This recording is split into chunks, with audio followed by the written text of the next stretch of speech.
நான் எல்லோரும் ஓரணியிலே இருக்க வேண்டும் என்று மக்களிடத்தில் விலக்கி பேசி அவர்களை இந்த அணியிலே கொண்டு வருவதற்கு எடுக்கப்பட்ட முன்னெடுக்கும் முயற்சி தான் ஓரணியின் தமிழ்நாடு.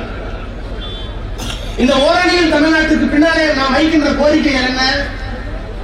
திராவிட முன்னேற்ற கழகத்திற்கு தமிழ்நாட்டுக்கு ஒரு நீண்ட நெடிய பாரம்பரியம் உண்டு.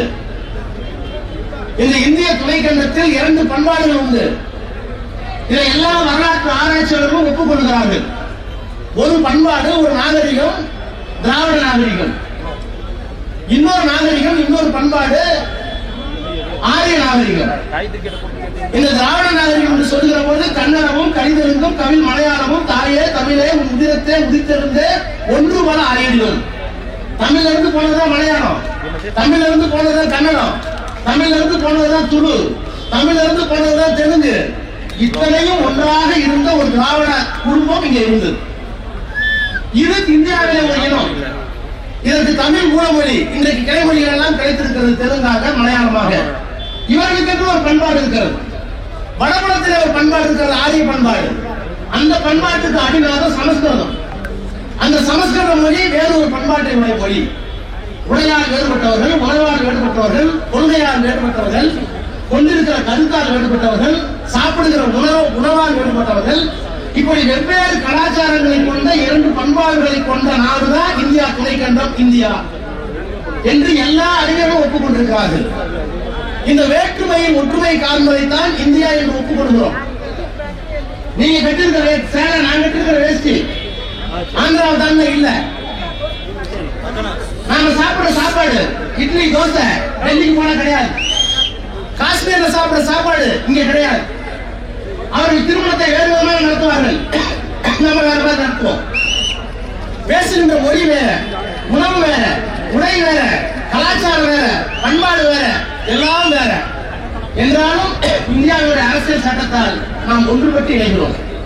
இந்த வேற்றுமையை நேரு ஒப்புக்கொண்டார், இந்த வேற்றுமையை இந்திரா காந்தி ஒப்புக்கொண்டார், இந்த வேற்றுமையை வாஜ்பாய் கூட ஒப்புக்கொண்டார்.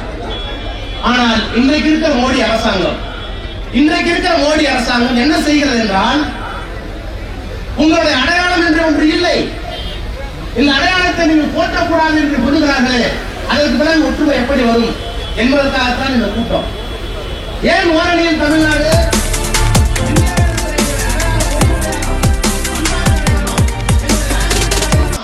இவற்றையெல்லாம் அடிநாதமாக கொண்ட இயக்கம் தான் திராவிட இயக்கம், திராவிட முன்னேற்ற கழகம்.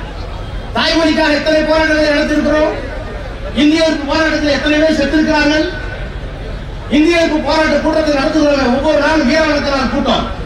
எங்களுடைய தாய்மொழியை காப்பாற்றுவதற்காக இத்தனை பேர் உயிரிழந்திருக்கிறார்கள், இத்தனை மாணவர்கள் பலியாகி இருக்கிறார்கள், இத்தனை பேர் தங்களுடைய தேக்குமர தேகத்தை தீக்கு இரையாக்கி இருக்கிறார்கள் என்று ஒவ்வொரு ஆண்டும் இளைஞர்களுக்கு நினைவூட்டி வீரவணக்க நாள் கொண்டாடுகின்ற வழக்கத்தை கொண்டிருக்கிற ஒரே இயக்கம் திமுக, ஒரே நாடு தமிழ்நாடு தான். வேற எந்த மாநிலத்திலும் இல்லை. ஒரு மராட்டிக்காக போராடுற வரலாறு இல்ல, ஒரு பஞ்சாபி தன்னுடைய தாய்மொழியை காப்பாற்றணும் போராடுற வரலாறு இல்ல, தெலுங்கு கூட அந்த வரலாறு இல்ல, கேரளாவுக்கு அந்த வரலாறு இல்ல. ஏன் தமிழுக்கு அந்த வரலாறு? நமக்கு தான் அந்த பண்பாடு, நமக்கு தான் வரலாற்று பூர்வமான தொன்மை. ஒன்று சிம்பிளா சொல்றேன், இன்றைக்கு உலகத்திலேயே முதலாக இரும்பை கண்டுபிடித்து அதை தங்களுடைய பயன்பாட்டுக்கு கொண்டு வந்த இனம் திராவிட இனம், தமிழ் இனம் தான். 10,000 ஆண்டுகளுக்கு முன்னால் தமிழ் வச்சிருக்கிறோம். இந்த பெருமையை ஏன் மத்திய அரசு அங்கீகரிக்கவில்லை? கீழடியில் 2000 ஆண்டுகளுக்கு முன்னால், 3000 ஆண்டுகளுக்கு முன்னால் ஒரு நாகரிகம் இருந்தது. நேரான பாதை, அப்போதே கனிமட வசதி, அப்போதே நகரிய நாகரிகம், அப்போதே நீண்ட தெருக்கள், கழிவறை உள்ள வீடுகள். இன்னும் சொல்ல போனா அது கோயில் கூட கிடையாது, அங்க ஜாதி கிடையாது, எந்த தெருவும் இல்ல. இதை அகழ்வாராய்ச்சியை கண்டுபிடித்திருக்கிறோம். இப்படித்தான் தமிழன் வாழ்ந்தான். அங்கே கல்வியற்றவர்கள் இருந்தார்கள், பெண்கள் கல்வியற்றிருந்தார்கள். பெண்ணுக்கு அழகு கல்வி, ஆணுக்கு அழகு கல்வி என்று 2000 ஆண்டுகளுக்கு முன்னால் கல்வியோடு பெண்களும் ஆண்களும் தமிழ் மொழி செலுத்திருந்த காலம். வணிகம், கங்கை கொண்டான், கடாரம் கொண்டான், எல்லா வெளிநாடுகளுக்கும் தமிழன் சென்றிருக்கிறான். அப்ப உலகத்திலேயே மொழியால் வளமிக்க மொழி கொண்ட இனம், உணர்வால் பண்பாட்டால் சீரிய இளமை கொண்ட ஒரு இனம். இந்த இனத்திற்கு பின்னால் ஒரு நாகரிகம். இதை கட்டி காப்பாற்றுகின்ற பொறுப்பு ஒவ்வொரு தமிழனுக்கும் உண்டு. அப்ப இந்த சிறப்பை நான் மறுக்கிறேன். திராவிடம் என்று ஒன்று இல்லை. அப்படி பேசுகின்ற தமிழ்நாட்டை நான் வஞ்சிப்பேன். கீழடிய ஒத்துக்க மாட்டேன். 1000 ஆண்டுகளுக்கு 10,000 ஆண்டுகளுக்கு முன்னால் இரும்பா அந்த கதையை நான் ஏற்றுக்கொள்ள மாட்டேன். திராவிட நாகரிகம் இருப்பாக கிடையாது. எல்லாரும் இந்தி பேசுங்கள். தமிழுக்கு இருக்கிற தனி பெருமையை நான் ஏற்றுக்கொள்ள மாட்டேன். தமிழ்நாட்டுக்கு இருக்கிற அடையாளத்தை ஏற்றுக்கொள்ள மாட்டேன் என்று சொல்வதனுடைய விளைவு என்ன ஆகி போய் நிற்குதுன்னா, 4000 கோடி வரணும் தமிழ்நாட்டுக்கு கல்விக்கு. 4000 கோடி வரணும். நம்ம எவ்வளவு தெரியுமா கட்டுறோம் ஜிடிபில? நம்மளுடைய வரி ஊட்டியில ஹோட்டல்ல இருந்து, ஊட்டி பஸ் ஸ்டாண்ட்ல இருந்து, ஊட்டியில துணி கடையில இருந்து நீங்க எந்த பொருள் வாங்கினாலும் அந்த பொருள் 1 ரூபாயா இருந்தா 10 பைசாவோ 20 பைசாவோ ஜிஎஸ்டி வரி டெல்லிக்கு போகுது. நீங்க உடுத்துற உடை வரி, நான் கட்டியிருக்கிற ஆட்சிக்கு வரி, நான் போட்டிருக்க செருப்புக்கு வரி. நான் என்ன சொல்லுகிறேன், சலூன்ல போய் முடி வெட்டீங்கன்னா, பெண்கள் பார்லருக்கு போய் உங்களை அழகுபடுத்திக் கொண்டால் எல்லாத்துக்கும் டாக்ஸ் போடுறோம். எல்லாத்துக்கும் டாக்ஸ். நம்ம கொடுக்கறது நம்ம டாக்ஸ் 9%. 9% இங்க இருந்து கொடுக்குறோம் மொத்த வரியில. நமக்கு திரும்ப அவங்க எவ்வளவு தெரியுமா தராங்க? 4% தராங்க. 4% தராங்க. பெரிய பேரிடர் மழை எல்லாம் தமிழ்நாடே முடிய கிடந்து, தஞ்சாவூர் முடிய இருந்தது, சென்னை முடிய இருந்தது, தென் மாவட்டங்கள் முடிய இருந்தது. 4000 கோடி கேட்போம். கோடி எவ்வளவு தெரியுமா கொடுப்பாரு? பிளைட்ல வச்சு அரைச்சு அனுப்பி பார்த்துட்டு நம்ம 4000 கட்டோம்னா அவர் 400 கோடி கொடுப்பாரு. யானை பசி சோழ பொறி. கல்விக்கே கொடுக்க மாட்டீங்க. வர வேண்டிய 4000 கோடிய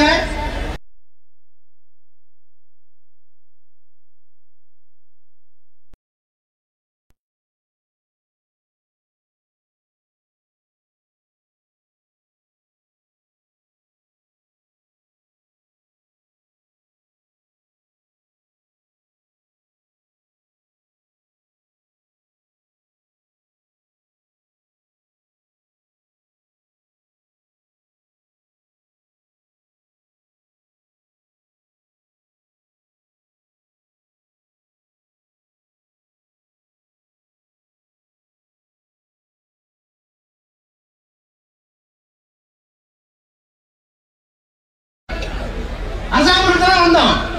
இப்படிலாம் மந்திரி அவரை படிச்சோம். நாங்கெல்லாம் பட்டதாரி போன பக்கத்து அவன் தான் படிச்சு ஆசை வந்துச்சு. அது வரைக்கும் அம்மா அப்பா திட்டுவாங்களே, வீட்டுல விட்டு துரத்துவாங்களே படிக்கணும். அப்ப 3வது படிச்சு வந்து ராஜா வந்துருப்பாரா, குமார் வந்துருப்பாரா, ராமேஸ்வரம் வந்துருப்பாரா? யாருக்கு தாண்டப்பட்ட பிற்பட்டது படுகளா இருக்கட்டும், செட்டியாரா இருக்கட்டும், கவுண்டரா இருக்கட்டும், நாடாரா இருக்கட்டும், அருமையரா இருக்கட்டும், பல்லரா இருக்கட்டும், மலையரா இருக்கட்டும், ஏன் ரெட்டியாரா இருக்கட்டும், நாயனா இருக்கட்டும், வசதி கூட இருந்திருக்கும், 100 ஏக்கர் நிலம் இருந்திருக்கும், வண்டி மாடு இருந்திருக்கும், டிராக்டர் இருந்திருக்கும். நான் இந்த மேல எல்லாத்தையும் கேட்கிறேன். கேஎம்ராஜ் மந்திரியா இருந்தார்ல, ஆங்கிலம் தமிழ் பேசுறாருல, அவங்க தாத்தா பிஏவா? அவங்க தாத்தா பிஏவா? குமார் இருக்காருல, எவ்வளவு வசதியா இருக்கு குன்னூர்ல, எத்தனை கடை வச்சுருக்காரு. அவருக்கெல்லாம் பணத்துக்கு பண்றோமா? அவர் ஒன்றும் கஷ்டம் இல்லை. ஆனா அவங்க தாத்தா என்ன பி ஆனர்ஸா? இல்லையே. நம்ம தாத்தா யாரு ஏன் படிக்கல, ஏன் அதிகாரத்துக்கு வரல?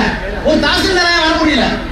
அதிகாரம் எவ்வளவு முக்கியத்துவமா? கல்வி அதிகாரமோ 100 கோடி வச்சுக்கலாம். அந்த 100 கோடி பேர் 100 கோடி ஏக்கருக்கு பட்டா வேணும்னா எங்க போகணும்? தாசில்தார் போகணும். 100 ஏக்கருக்கு அதிபதி மகாராஷ்டிரார், நான் 100 ஏக்கரை வச்சிருக்கேன், தாசில்தாரை வீட்டு வேணா வருவானா? நீ போய் வந்து கொஞ்சம் கர்நாடகா வெளியே போய் நாளைக்கு வந்து. ஏனென்றால் எங்கே கல்வி இருக்கிறதோ, எந்த கல்வியின் மீது அதிகாரம் புகுத்தப்பட்டிருக்கிறதோ அந்த அதிகாரத்துக்கு முன்னால் தான் இந்த சமூகம் மண்டியிடும். அப்படி மண்டியிட வேண்டும் என்றால் தாழ்த்தப்பட்டவனும் பிற்படுத்தப்பட்டவனும் படிக்கணும். அதனால 3வது படிச்ச வேணாம், 5வது படிச்ச வேணாம், 8வது படிச்ச வேணாம். எங்களுக்கு ஒரே படிச்ச 10வது, அப்புறம் +2. அதுக்கு பிறகு எங்களுக்கே உணர்வு வந்து வக்கீல் படிக்கணுமா, டாக்டர் படிக்கணுமா, அப்பா அம்மா பெருமதை தரணுமா என்று நாங்கள் எல்லோரும் வந்திருக்கோம். எதை நாங்கள் பார்த்துட்டோம்? ராஜ்நாத் சிங் இந்தியாவுடைய ராணுவத்துறை அமைச்சர், உடம்பு சரியில்லை, அவருக்கு கிட்னி பிரச்சனை. எங்க வந்தாரு? தமிழ்நாட்டுக்கு வர ட்ரீட்மெண்ட் இங்க வராது. நான் சுகாதாரத்துறை அமைச்சர் இருந்தேன். என்னுடைய அமைச்சர், மூத்த அமைச்சர் யார் தெரியுமா? நான் டெப்டி மினிஸ்டர் இருக்கும்போது சுஷ்மா சுவராஜ் கண்ணாபரேசன், சென்ட்ரல் சுகாதாரத்துறை அமைச்சர், மருத்துவத்துறை அமைச்சர். அந்த மாதிரி என்ன கண்ணாஸ்பத்திரிக்கு இங்க வந்தாங்க, சென்னைக்கு வந்தாங்க. மருத்துவம் என்றால் எல்லோரும் இங்க வரான். நீங்க போய் பாருங்க, அப்பளவுல இங்க இருக்க கங்கா ஆஸ்பத்திரி பாருங்க, துபாயில இருந்து, சிங்கப்பூர்ல இருந்து, ஏன் ஆப்பிரிக்காவில இருந்து எல்லா ஆபரேஷனுக்கும் அப்புறம் தமிழ்நாட்டுக்கு வராங்க. எங்களுக்கு நீட்டுங்கிறீங்க, நான் வைக்கிற மார்க் பாஸ் பண்ணாதான் டாக்டருங்கிறீங்க. ஏன் ஒரு தோட்டத்தோட பையன் எம்பிபிஎஸ் படிச்சிடலாமா இல்லையா? 2 பேர் டாக்டர் இருந்துப்பாங்க வரைக்கும். அந்த டாக்டர் ஊசி போட்டு எவன் செத்து போயிட்டான்? அந்த டாக்டர் ஊசி போட்டு யார் செத்து போயிட்டான்? ஒரு தாழ்த்தப்பட்டவரோ பின்பற்றப்பட்டவரோ கிராமத்தில் படிச்சு இன்ஜினியர் ஆனாரு. அவர் கட்டடம் எந்த கட்டடம் இடிஞ்சு போச்சு, எந்த பாலம் இடிஞ்சு போச்சு, உனக்கு என்ன பிரச்சனை? ஆனா பிளஸ் டூ நான் ராத்திரி உட்காந்து படிச்சு 100க்கு 90 மார்க் வாங்கினா, 200க்கு 199 மார்க் வாங்கினா, இந்த மார்க் எல்லாம் தூக்கி வச்சுட்டு நான் நீட் நடத்துவேன். அந்த நீட்ல என்ன கேள்வி கேட்பேன்? இதுவரை ஒரே கிரிக்கெட் ஸ்டேடியத்தில் 100 ரன் எடுத்தது யார்? ரவிக்குமார் 1, கேஎம் ராஜு 2, ரமேஷ் 3. யாரும் டிக் பண்ணணும்? இதை கரெக்டா டிக் பண்ணிட்டா மார்க்கம். இது டிக் பண்றதுக்கு ஊசி போட்டு, ஏன்னா புது அறிவை வளர்க்கிறாங்க. நீ எவ்வளவு பாடம் படிச்ச? உனக்கு வாத்தியார் என்ன சொல்லி கொடுத்தார்? பௌதிகத்தில் என்ன மதிப்பெண், வேதியியல் மதிப்பெண் என்ன, உயிரியல் மதிப்பெண் என்ன, பாட்டனி என்ன, சுவாலஜி என்ன, இதெல்லாம் கேட்கணும். நீ இதெல்லாம் விட்டுட்டு நீட்டுன்னு வைப்ப. அதுல நீ பாஸ் பண்ணாதான் டாக்டர்னா. எங்க ஊர் அனிதா, எவ்வளவு மார்க் வாங்குச்சு? தூக்கு போட்டு செத்து போச்சு. அது மாதிரி 10க்கும் மேற்பட்ட மாணவர்கள் செத்து போயிட்டாங்களே. இந்த உயிருக்கெல்லாம் யார் காரணம்? நான் சொல்லுகிறேன், தற்கொலை அல்ல, அது கொலை. அந்த கொலையை நடத்தியது அமித்ஷாவும் மோடியும் தான். என்கிட்ட அதிகாரம் 2 பேருக்கு ஜெயில போட்டு எவ்வளவு சொல்லிட்டு இருக்கோம் நீட் வேணாம். ஒரு அதிசயத்தை பாத்தீங்களா? பட்சங்களை தெரிஞ்சுங்க. ஒரு மாநில சர்க்கார், ஒரு ஒன்றிய சர்க்கார், மத்திய சர்க்கார், இது எப்படி இயங்கணும்னு அரசியல் சட்டம் இருக்கு. 2 ஒன்னாக போகணும். நாடாளுமன்றத்தில் நீட் வேணும்னு சொல்றாங்க. நல்லா கவனிங்க, நாடாளுமன்றத்தில் நீட் வேணுங்கிறாங்க. தமிழ்நாடு சட்டமன்றம் வேணாம். இது மாதிரி 1 இல்ல 2 இல்ல. டெல்லி ஒரு தீர்மானம் போட்டால் அந்த தீர்மானம் எங்களுக்கு ஏற்புடையதல்ல என்று நாங்கள் தீர்மானம் போடுகிறோம். நாங்கள் போடுகிற தீர்மானத்தை குப்பை தொட்டியை தூக்கி எறியல் சொன்னால் மாநிலத்தின் உரிமை என்ன? தமிழ்நாட்டுடைய உரிமை என்ன? தமிழர்களின் உரிமை என்ன? இதை கேட்பதற்காக தான் உதயசூரன் ஓட்டு போட்டு கேட்கறதுக்காக ஓரணி தமிழ்நாடு இல்ல. திரும்பவும் முபாரக்கோ, ராமச்சந்திரன், ராஜாவோ, எம்பியாவோ, எம்எல்ஏ ஓரணி இல்ல. ரவிக்குமார் சேர்மன் இல்ல. அதெல்லாம் நாங்க தனியா வருவோம். புதுசா ஓட்டு போடுறது இல்லைன்னா வேணாம். ஆனா இப்ப நாங்க என்ன சொல்றோம்னா, தமிழ்நாட்டை காப்பாற்றுங்கள், பள்ளிக்கூட மாணவர்களை காப்பாற்றுங்கள், நமக்கு வர வேண்டிய உரிமைகளை காப்பாற்றுங்கள். நம்ம கொடுக்குற பணம் நமக்கே வரமாட்டேங்குது. இன்னும் சொல்லட்டுமா? நாங்கள் ஏன் முத்துவேல் கருணாநிதி ஸ்டாலின் இந்த மாமனிதரை இன்றைக்கு தூக்கி நிறுத்தி பாராட்டுகிறோம்? எங்க கட்சி தலைவர்களுக்காகவா? கூட்டணி எம்பி ஆகணுங்களா? இல்ல நாளைக்கு என்ன ஒன்றிய அமைச்சர் ஆகுவாங்க? இல்ல. ஒண்ணு தெரியுமா உங்களுக்கு? இந்தியாவோட இவ்வளவு குட்டிக்காரன் போடுறாங்க மோடி, 56 இன்ச்சு வச்சுட்டு எப்பெல்லாம் நாடாளுமன்றம் நடக்குதோ நாடாளுமன்றத்துக்கு வரவே இல்லை. வெக்கத்தை விட்டு சொல்லுகிறேன். 32 வயசுல நாடாளுமன்றத்துக்கு போனேன். வாஜ்பாய் பிரதமர் நான் பார்த்திருக்கேன், தேவகவுடா பிரதமர் நான் பார்த்திருக்கேன், குஜராத் பிரதமர் நான் பார்த்திருக்கேன், மன்மோகன் சிங் ஆட்சியில் பிரதமரா பார்த்திருக்கேன், எல்லாத்துக்கும் நான் மந்திரியா இருந்திருக்கேன், எல்லாத்தோடையும் சாப்பிட்டிருக்கேன். ஆனால் நாடாளுமன்றம் நடக்கிற போது பிரதமர் கட்டாயம் நாடாளுமன்றத்தில் இருக்க வேண்டும். அது குறிப்பா கேள்வி நேரத்தில் இருக்க வேண்டும். ஏன் இருக்கணும்? அப்பதான் கேள்வி நேரத்தில் பஞ்சாப்ல இருந்து வந்து கேட்பார், எங்க மாநிலத்தில் இந்த பிரச்சனை இருக்கு, மழை வரல, வறட்சி, நிவாரணம் கொடுங்க. அப்ப பிரதமர் குச்சிட்டே இருப்பார். தமிழ்நாட்டில் ஒரு கேள்வி வரும், மகாராஷ்டிரத்தில் கேள்வி வரும், எம்பியே 1-2 இருக்கிற அந்தமான் நிக்கோபாருக்கு ஒரு கேள்வி வரும். அப்ப இந்தியாவுடைய பிரதமர் கேள்வி நேரத்தில் இருந்தால்தான் எல்லா மாநிலங்கள் குறித்தும், எல்லா துறைகள் குறித்தும், எல்லா மக்கள் குறித்தும்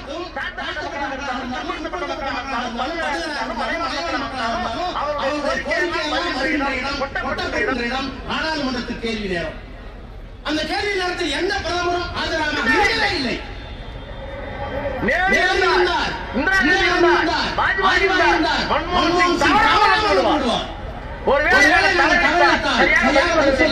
கூப்பிட்டு கேட்பார்.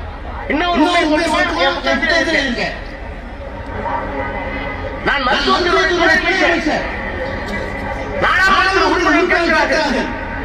எங்க ஊர்ல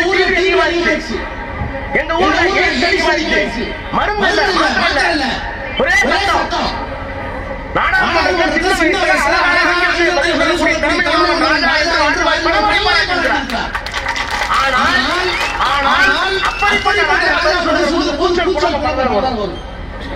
அப்புறம் சொல்லுவேன், ஐயா சத்தம் போடாதீங்க, எல்லா உண்மைதான். ஆனா எங்களுக்கு ஆஸ்பத்திரி தமிழ்நாட்டில் ஒவ்வொரு சப்சென்டர் இருக்கும், தமிழ்நாட்டில் ஒவ்வொரு தாலுகா மருத்துவமனைக்கும் பணம் எங்க போகுது. அது மட்டும் இல்ல, எல்லா தேசிய நோய் தடுப்பு திட்டமும் எங்க மேல நேஷனல் ஃபீவர் கண்ட்ரோல் ப்ரோக்ராம், காசநோய் கட்டுப்படுத்துவதற்கு மத்திய அரசாங்கம், எய்ட்ஸ் கண்ட்ரோல் ப்ரோக்ராம் தேசிய கட்டுப்பாட்டு அலுவலகம், மலேரியா எல்லா பணமும் வருது. மாநில சட்டம் கொஞ்சம் கொடுக்குது.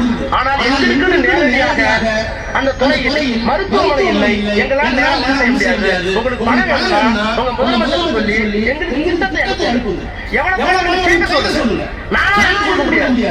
அது முறைப்படி வரணும், கேபினெட்ல வைக்கணும், அமைச்சருக்கு கொடுக்கணும் அப்படின்னு அடிக்கடி சொல்லுவேன். வாஜ்பாய் கேட்டுக்கிட்டே இருந்தாங்க.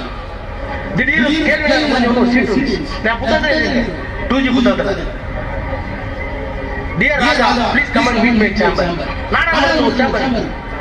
என்னுடைய அழைப்பு சந்திக்கல. எனக்கு ஒரு பயம். பிரைம் மினிஸ்டர் அப்ப எனக்கு சின்ன வயசு 32 வயசு. பிரதமர் கூப்பிடுறாங்க, டெல்லியில் உள்ள போனேன். உட்காருங்க, தேதி கொடுத்தார். என்ன எப்ப பார்த்தாலும் நான் பார்க்க போறோம், ஒண்ணுமே இல்லை தெரியல அப்படின்னு. இளங்கத்து பயம் அறியாத கலைஞர் கை கிடையாது பேசுவோம். வாஜ்பாய் தான் பேசுவோம் பேசிட்டேன். ஐயா, நேருக்கு பின்னால் எந்த பிரதமருக்கும் இந்த துறையில் போதுமான புரிதலோ போதுமான திட்ட பார்வையோ இல்லை. என்ன ஏன்னா நேரு காலத்தில் தான் ஒரு அகில இந்திய அறிவியல் மருத்துவமனையை மெடிக்கல் சயின்ஸ் மருத்துவ அறிவியலுக்கு ஒரு 500 ஏக்கர் பரப்பில் ஒரு மிகப்பெரிய ஆராய்ச்சி நிறுவனத்தை இன்னைக்கு போய் பாருங்க. உலகத்தில் எந்த நோய்க்கு எந்த பிரச்சனைனாலும் அங்கதான் பேசுறேன். பாண்டிச்சேரியில் ஜிப்மர், ஹைதராபாத் ஜிப்மர், பஞ்சாப் சண்டிகர் ஜிப்மர், அப்புறம் medical research institute ICMR, Indian council for medical research, இந்திய மருத்துவ ஆராய்ச்சி கழகம், இத்தனையும் உருவாக்கியவர் நேரு என்ற பெரிய பிதாமகன். அவர்தான் மருத்துவத்துறையை செய்தார். அதற்கு பிறகு புதிய ஆராய்ச்சி மையம் இல்லை. மத்திய அரசு சார்ந்த எதுவுமே தொடர்ந்து என்ன பண்ணணும்னு கேட்டார். அப்பதான் அவர் சொன்னார்,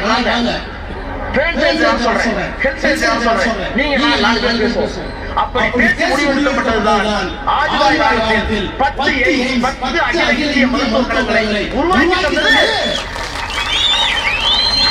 திராவிட முன்னேற்ற கழகத்தில் கலைஞரால் நடத்தப்பட்ட கிராமத்தில் இருந்து போய் அரசாங்கம் சொல்லிக் கொடுத்து படிச்ச சாதாரண தாழ்த்தப்பட்ட குடும்பத்தில் பிறந்த உங்களின் நாடாளுமன்ற உறுப்பினர் ராஜா, அன்றைக்கு நாடாளுமன்ற உறுப்பினர் அந்த 10 அதுக்கு பிறகு இன்னொரு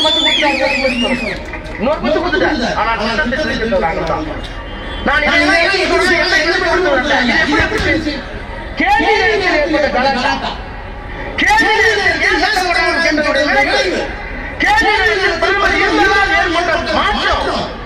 ஆனால் அந்த கேள்வி முழுமையாக புறக்கணிக்கிறது ஜனநாயக போக்கை இந்த பிரதமர் கடைபிடிக்கிறார். அது நீங்க பாத்தீங்கன்னா பார்லிமெண்ட் என்ன இருந்ததோ அன்னைக்கு தான் போடுவோம். 10 நாள் பயணம், கோடி வெளிநாடு பணம். இப்ப நான் சொல்லுவேன், எல்லா பயணம் இணைத்து விட்டு இந்தியாவுக்கு சுற்றுலாக்காக மோடி வருவான்னு போடுவோம். நம்ம நாட்டு மாதிரி இல்லை. சரி, இதை இப்படி வச்சுங்க, மாநில சுயாட்சி நமக்கு வரவேண்டிய ஒன்றும் இல்லை. இந்தியாவில் மனசாட்சி என்ன? இந்தியாவில் மனசாட்சி என்ன? நீங்க மசூதியில் வந்து 5:45 மணிக்கு ஸ்பீக்கர்ல போன ஆரம்பிச்சு பேசுறது நம்ம என்ன காரணம்? இங்க இருக்கிற 100 பேர் 99 பேர் இந்து, 2 பேர் முஸ்லீம் இருப்பாங்க. அந்த 2 பேருக்காக மசூதியில குரல் ஒலித்தால் 3 நிமிஷம் நின்றோம்ல. என்ன காரணம்? அந்த மதத்தை மதிக்கிறோம், அந்த மதத்துடைய மனிதர்களை மதிக்கிறோம். எல்லாரும் சேர்ந்தாங்க இந்தியா. ஆனா இங்க என்ன நடக்குது? என்ன நடக்குது? பில்கிஸ் பானு ஒரு பொண்ணு, பில்கிஸ் பானு ஒரு பொண்ணு, ஒரு 4 மாத கர்ப்பிணி வயித்துல ஒரு இஸ்லாமிய பெண், கையில 2 வயது குழந்தை, உறவினர்களோட நடந்து போறாங்க. அங்க இருந்து 10 பேர் வரான், ஜெய் ஸ்ரீராம் கோஷம் போட்டு வரான், இந்துத்துவாதி வராங்க. மறிச்சு அந்த பொண்ணை கூட்டிட்டு போய் அது கலருது, அந்த குழந்தை அழுகுது. அந்த குழந்தைய தூக்கி அப்படியே பாறையில தேங்காய் அடிக்கிற மாதிரி காலை பிடிச்சி முறிய அடி, தேங்காய் அப்படியே உடஞ்சி அந்த பொண்ணை கூட்டிட்டு போய் 7 பேர் கற்பழிக்கிறான். 7 பேர் கற்பழிக்கிறான். நமக்கு இரட்டை ஆயுதங்கள் கொடுக்குறாங்க. அந்த ஆயுதங்கள் இருந்தான் குஜராத்ல. மோடி பிறந்த குஜராத், மோடி முதலமைச்சராக இருக்கிற ரெண்டு சம்பவம். இரட்டை ஆயுதங்கள் மோடி பிறந்த ஆயுதங்கள் அளிக்கப்பட்ட கைதில குஜராத் அரசாங்கம் அமைச்சர்களை கூட்டி இவர்களெல்லாம் நல்லவர்கள், பிராமணர்கள், அவர்களை விடுதலை செய்யலாம், போட்டு விடுதலை. அவனை கூட்டிட்டு போறது 10 பேர் வரான். பாரத மாதாக்கு ஜெய் ஸ்ரீராம் 10 பேர் கூட்டிட்டு வரோம். இந்த அயோக்கியத்தனத்தை ஒரு அரசாங்கம் செய்யலாமா? கேட்டது நான் இல்ல, உச்ச நீதிமன்றம். உச்ச நீதிமன்றம் தானாக வழக்கை எடுத்து நீங்க மனிதர்களா காத்து வேண்டியதா? இவ்வளவு பெரிய கொடூரத்தனத்தை பட்ட பகல நடத்திருக்கான். அவன் நல்ல பிராமணன் சொல்லி வெளியே விடுறீங்க இல்ல, உடல் சொன்னான். அதையும் பார்த்துக் கொண்டு வேடிக்கை பார்த்து இந்த அரசாங்கம். மணிப்பூர் ஒரு மாநிலம், இங்க எப்படி மனித சமுதாயம் இருக்கிறதோ அதை போல அங்கே ஒரு மலைவாழ் மக்கள் இருக்கிறாங்க, மலைக்கு சொந்தக்காரர் இருக்கிறாங்க. அங்கே மணிப்பூரில் அந்த மலைவாழ் மக்களுடைய பெண்களை பட்டப்பகல்ல செல்போன்ல போட்டு வீடியோ எடுக்கிறாங்க.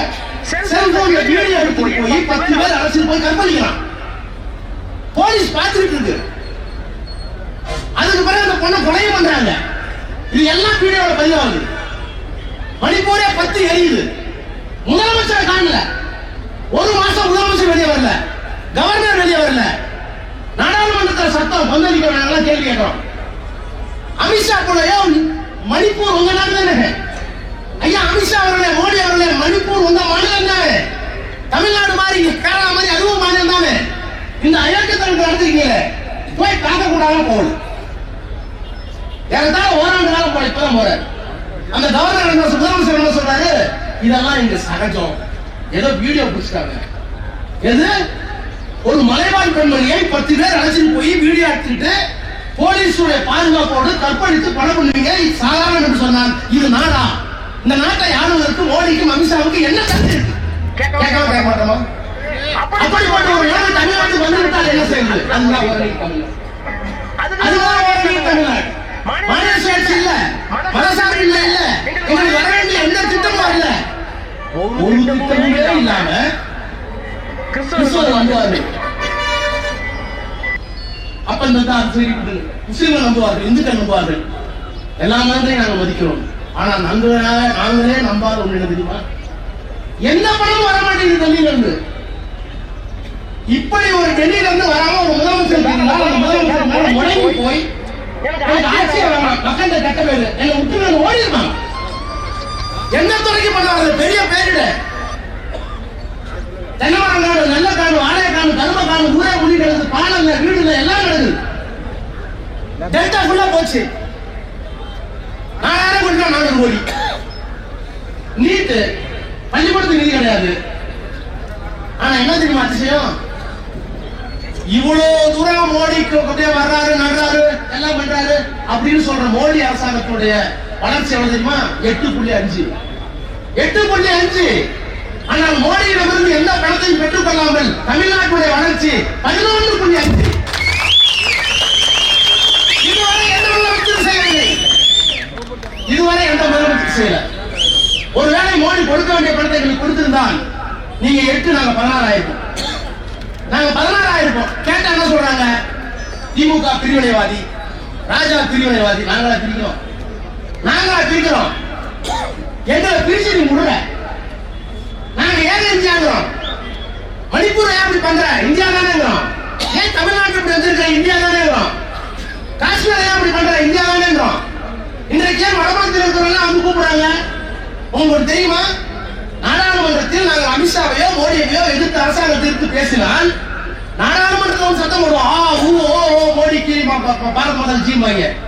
பேசி முடிச்சுட்டு வெளியே வந்தா தனியே வந்து கேண்டீன்லயோ அல்லது எங்கேயாச்சும் ரெஸ்ட் ரூம்லயோ சிறுநீர் கழிக்கும் போதோ சூப்பர் அசிங்கமா, அவனுக்கே ஆத்திரம் தெரியல. இப்படிப்பட்ட ஒரு கொடூரமான ஆட்சியை நடத்தி கொண்டிருக்கின்ற அமித்ஷாவும் மோடியும் அவர்களுக்கு என்ன?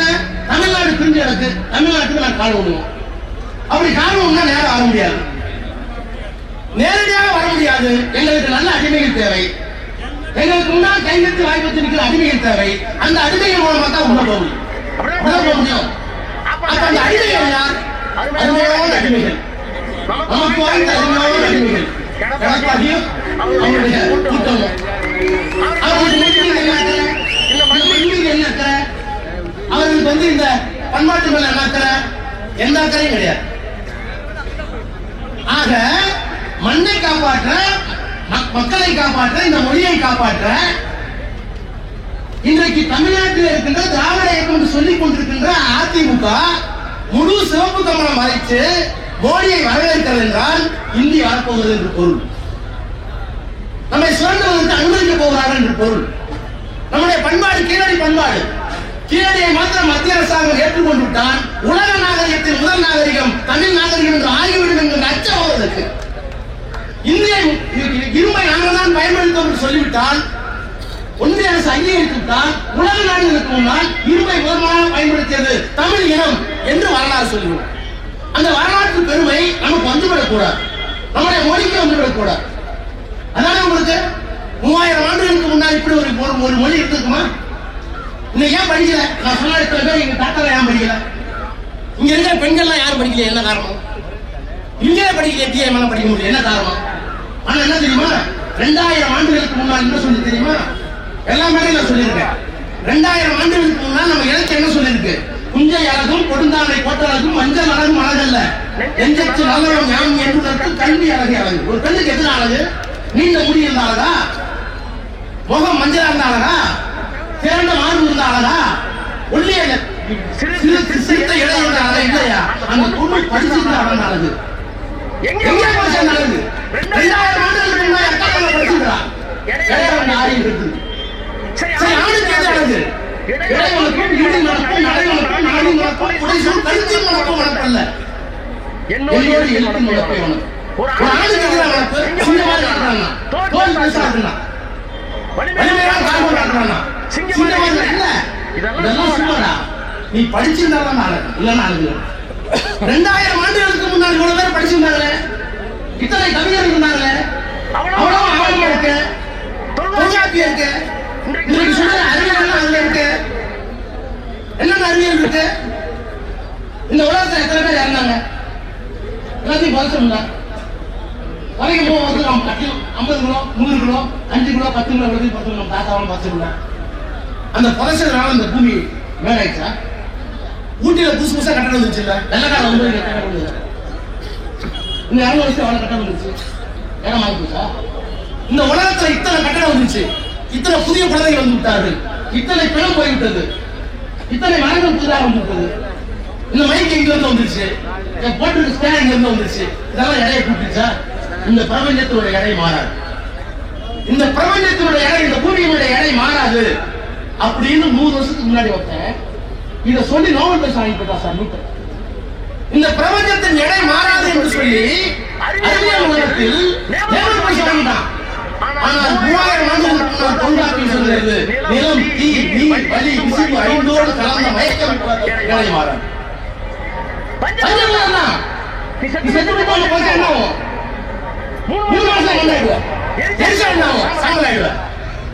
அப்ப ஒண்ணு தனியாக நிலம் நீர் தீ வலி விசும்பு, வலினா காத்து, விசும்புன்னு ஆகாயம். இந்த பிரபஞ்சத்துக்குள்ளான எந்த பொருள் வந்தாலும் அது எங்கோ ஒரு இடத்துல மாறி இருக்கு. இந்த மைக்க முன்னாடி இருக்கு, இதுக்காக குஜராத் வந்து உலகம் வந்து இங்கே வெட்டியிருக்கோம். ராமச்சந்திரன் மேடுவாரத்தில் ஊடு வெட்டிருக்காரு, பெரிய ஊடு வெட்டிருக்காரு. அந்த ஊடு எல்லாம் வெட்டாங்க. எங்க வந்து மேடுவாரத்தில் நீங்க மண்ணு வரத்தை வந்துச்சு, சிமெண்ட் வரத்தை வந்துச்சு, இரும்பு வரத்தை வந்துச்சு. அப்ப எத்தனை கட்டடம் கட்டினாலும் என்ன செய்தாலும் இந்த உலகத்தின் எடை மாறாதது என்று அறிவியலோடு நம்முடைய மொழி 5000 வருஷத்துக்கு முன்னாடி சொல்லிச்சு. அதுல 200 வருஷம் முன்னாடி சொல்லி பாயிண்ட் போயிட்டோம். இப்படி 1000 சொல்லிக் கொண்டே போகலாம். அறிவியல் இருக்கு, நாகரிகம் இருக்கு. எது அறம் இருக்கு, எது அறம்? அழுக்காறு அவா வெகுளி இன்னாசோல் இவை நான்கும் இழுக்காய் என்றது அறம். அழுக்காருன்னா பொறாம, அவன்னா பேராசை. அழுக்காறு அவா வெகுளில போவோம். அழுக்காறு அவா வெகுளி இன்னாசோல். கொஞ்சம் தப்பா பேசாத. வரி வாங்க வேற, வரி வாக்காளர் வேற, நம்ம அந்த வரி வாடாங்க வேற, வேற மாதிரி வரும்ல. அப்ப இன்னாசோல் பொறாமப்படாத, பேராசைப்படாத. நான்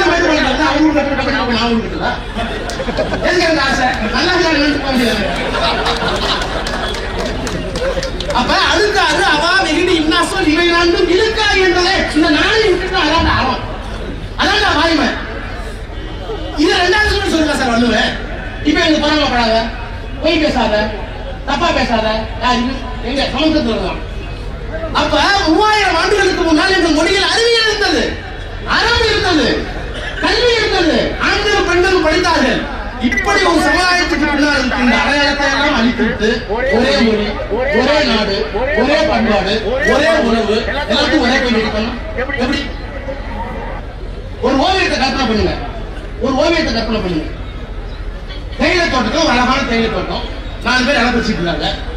பக்கத்துல ஒரு பெரிய செடி இருக்கு, பின்னாடி மலை இருக்கு. அப்படின்னு வரையணும். எப்படி வரைவீங்க? மலைக்கு பக்கத்துல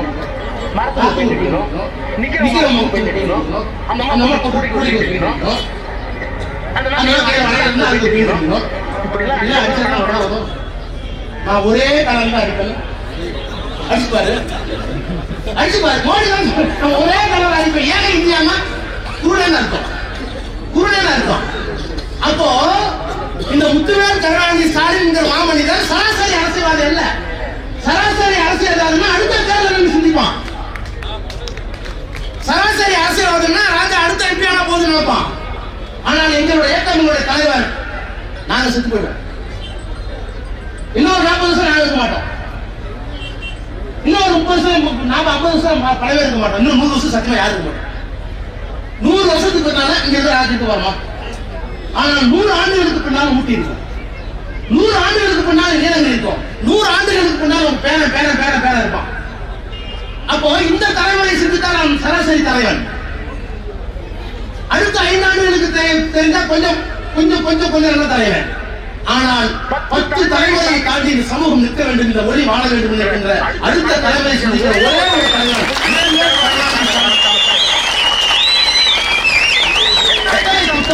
ஒன்னா ரெண்டா? உங்களுடைய சாலைங்கிறாரு, அன்பு கலங்கிறாரு, தாய் மரங்கிறாரு. திட்டத்தை சொல்லுங்கிறாரே நாங்க நடத்த அடிச்சு விட்டாரு. எங்கதான் பணம் வருது பேசாம அன்பு கலங்க, அன்பு கலங்க.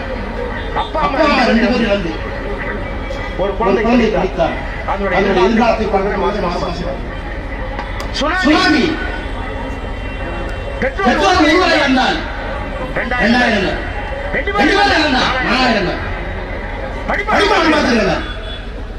ஏதோ ஒரு மனுஷன் செய்யல.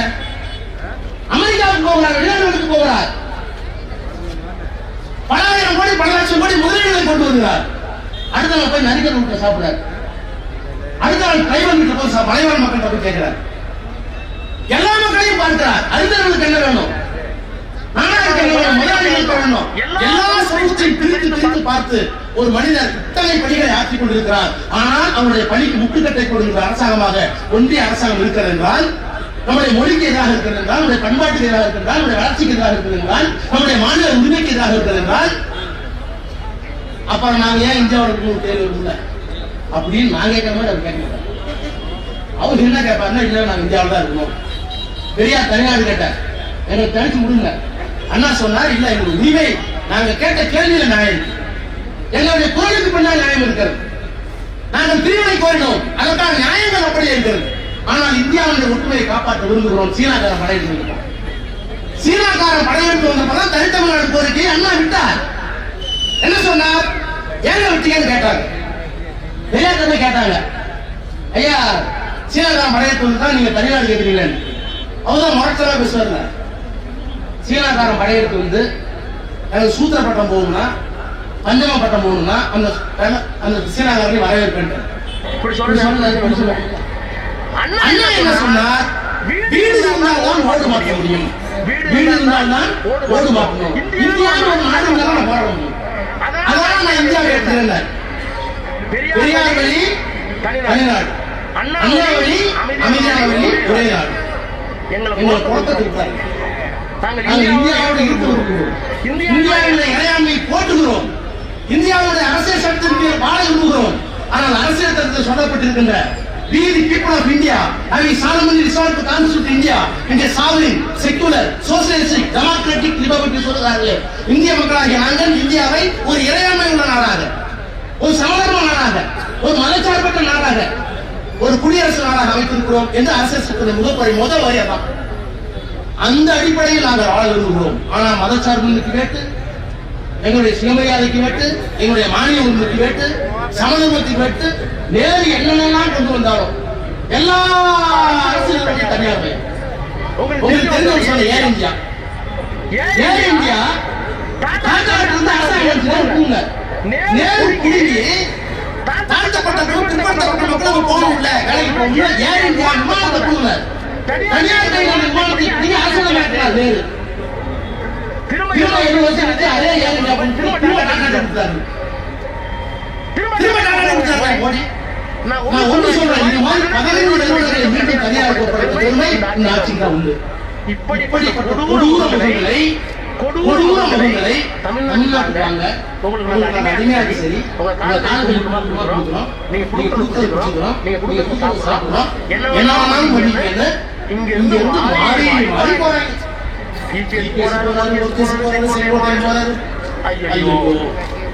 அடிமைகளுடைய பயணத்தை இந்த ஊடகங்கள் வேற. செங்கோட்டையில் நுழைந்தார், எடப்பாடி நுழைந்தார், ஓபிஎஸ் நுழைந்தார், ஒரு நாளைக்கு தமிழர்கள் இருந்தார். விடமாட்டோம். அதனால்தான் ஓரணி இருக்கிறோம். தமிழனை தலைமுறை விடமாட்டோம்.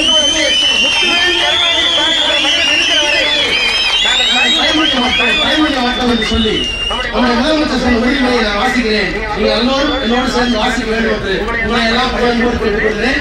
எல்லோரும் எழுந்து நில்லுங்கள். தமிழ்நாட்டை தலைமுறை விடமாட்டேன். தமிழ்நாட்டை தலைமுறை விடமாட்டேன். தமிழ்நாட்டை தலைமுறை விடமாட்டேன்.